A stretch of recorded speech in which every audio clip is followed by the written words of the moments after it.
ตอนเล่นไก่ค่ำมื้อนี้บริเวณพญาเต่างอยมื้อนี้มีเขตบ้านเขตเมือง เขาเวอร์ไปแบบว่าพระเจ้ามาเที่ยวมาชมเมืองตอนแรงได้มื้อนี้ตอนแรงบรรยากาศใกล้สิค่ำเด้มีแขกมาเที่ยวเด้หลายคนอยู่ในมื้อนี้นี่เป็นภาพบรรยากาศตอนแรงใกล้สิค่ำบริเวณพญาเต่างอยบ้านเต่างอยมีคนมาเที่ยวมาชมเลยมื้อนี้นี่คือภาพบรรยากาศ ปุ้มลงน้อยเดียวก็ได้ บรรยากาศตอนเลงกาสิค่ำร้านนี้มีคนมาถ่ายรูปเด้พระเจ้ามาถ่ายรูปพระเจ้ามาเที่ยวเนาะนี่อะจักแข่งเรื่องใดเนี่ยประจักษ์ได้พระเจ้ามาเที่ยวพระเจ้ามาเที่ยวบริเวณพระยาตะโงยแล้วหลายคนที่พระเจ้ามาบริเวณพระยาตะโงยมาถ่ายรูปเนาะแล้วก็ไปขึ้นไปถ่ายรูปบริเวณสะพานเล็กได้สะพานข้ามน้ำพุงวัดตะโงยได้นี่ซึ่งหน้าก็จะเป็นสะพานเล็กพระเจ้าสงสัยบ่เคยมาเบิ่งแล้วนี่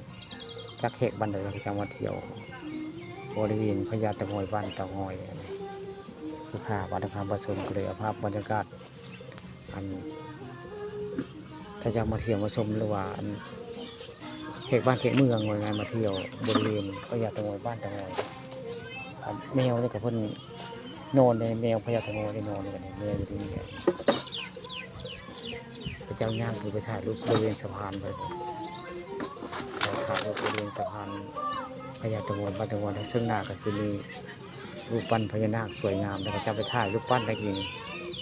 นี่คือภาพตอนแรงใกล้สิค่ำแล้วนี่คือบริเวณพญาเต่างอยบ้านเต่างอยข้าเจ้าก็หลังมือหลายคนแต่เมื่อกี้นี่ก็มาหลายคนเจ้าหลังมือได้นี่คือภาพบรรยากาศตอนแรงใกล้สิค่ำแล้วนี่คือบริเวณพญาเต่างอยมันนี่เขตบ้านคือค่ำก็ยังมีผู้มาอยู่นะค่ำข้าเจ้าก็ยังมาเที่ยวมาชมอยู่นะบริเวณพญาเต่างอยค่ำก็ยังมีคนมาเลยนี่ก็คือเป็นภาพบรรยากาศตอนแรงใกล้สิค่ำพี่น้องนี่คือบริเวณพญาเต่างอยบ้านเต่างอยแล้วมีแขกบ้านแขกเมืองมาเที่ยวได้ไหม